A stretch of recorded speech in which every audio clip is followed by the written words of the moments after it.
PI kód, DX-elés, állomás azonosítás. Kevesen hinnék, hogy ezek a szavak nem a legmodernebb technikához kötődnek.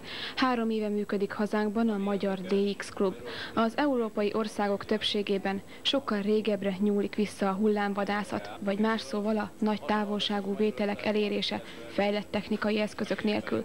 A rádió és televízió hullámok után vadászók nem egyszerűen a távirányító után nyúlnak, ha egzotikus tájak hírműsoraira kíváncsiak. Ahhoz, hogy valaki távolsági vételt produkáljon a rádióján, ahhoz nem elég csak az, hogy van egy jó rádiója, ahhoz kell egy jó antenna is, egy jó vevőrendszer fönn a tetőn. Nekem 30 méter kábel végén fönnlóg egy antenna a 4. emelet tetején, és azzal és melléket lista, amit itt kezembe fogok, 103 rádióállomást fogok, ebből olyan 90, ami stabilan állandóan jön. Az FMDX-szereket, ami leginkább segíti, az az RDS, vagyis a Radio Data System, mert mondjuk egy shortwave-en DX-elő ember az nem látja azonnal, hogy milyen állomást hall. Mi látjuk is, tehát vannak hozzá segítségeink, van egy programunk, egy RDS program, és hogyha van az embernek egy olyan vevője, ami RDS tud érzékelni, vagy vételezni, akkor azonnal látja a kijelzőn, hogy milyen állomást hallgat, hogy az milyen más frekvenciákon fogható. Kétfajta terjedéstípus van, az egyik az a troposzférikus terjedés, ami a földfelszíni hullámokat tolja el egy picit távolabbi helyekre.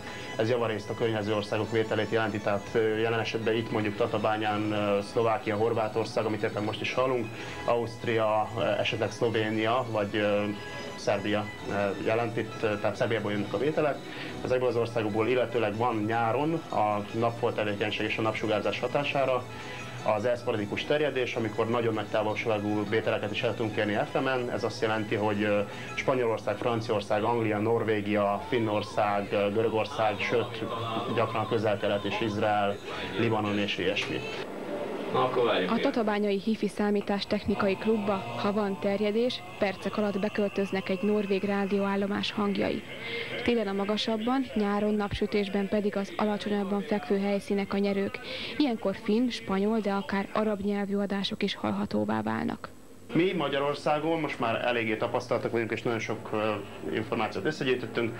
Javar és spanyol, nekem legalábbis a legtöbb 37%-ban spanyol, éppen ma reggel számoltam ki. Török, görög, olasz, tunéziai, marokkói, ez a környék, akkor angol, ír, és hát most hál' Istennek a skandináv vételek is jöttek be. Oroszokra is lehetne számítani, csak hogy ezt Henrikkal az előbb beszéltünk pontosan, hogy keleti sávú vétel, vagy rádió kellene hozzá, hogy összejön, hát sajnos ez nekem nincsen, de számos DX-el Európának más helyéről fog orosz vételeket ugyanúgy, de azok is lassan kezdenek áttelepülni a nyugati sávba.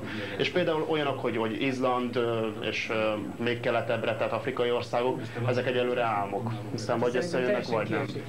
Teljesen kiesik területileg abszolút. Ilyen körben kb. Lehet fogni az adókat, az a sáv. ami ebbe beleesik. Szerintem azért izgalmas a keleti URH sávban a vétel, mert az aztán abszolút kuriózum, mert Magyarországon teljesen a nyugati URH vagy nyugat-európai rádiók terjedtek el, hogy orosz vagy ukrán vagy fehér orosz rádiót hallgatsz, az nagyon tuti.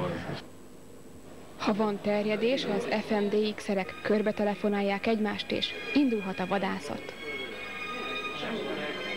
A minőség az olyan, amilyen, mert igazából ez nem egy csúcsminőség egyelőre. És éppen ezt betöltjük.